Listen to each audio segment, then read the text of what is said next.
Hello everyone, Norman here in Howden Tools. Just want to show you there the agricultural wheel dollies there we have in stock. This is a 1.2 ton capacity wheel dolly. So you'll see on this machine here you have your 4 stainless steel rollers on each side. So obviously all you need to do there when you want to go and take your wheel off there, instead of going with a crowbar, you can jack this out here and she widens out. You see you have the foot pedal here, so when you're on A it widens out.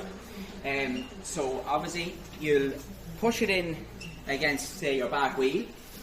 When you're against your back wheel, you hit your foot pedal to B there, and when you start pumping it closes in and it grabs the wheel from the bottom, and then she obviously takes the weight of the wheel there and then it's sitting on your rollers.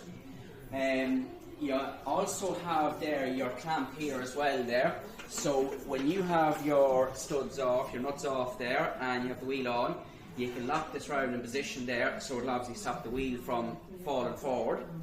Obviously then you can pull your wheel back there, you take it off, change your tyre, do whatever you're doing. Then obviously the main advantage of these wheel dollies are that when you want to put the tyre back on, that instead of going with a crowbar and trying to line up each of your studs there, each of your holes there to line up with the wheel, she'll turn freely on the stainless steel rollers there, so you can get it lined up there, push it in position, and then obviously when she's on, just put the foot pedal back to B there, and then you pump it out and she releases the wheel then back down on the ground, and away you go.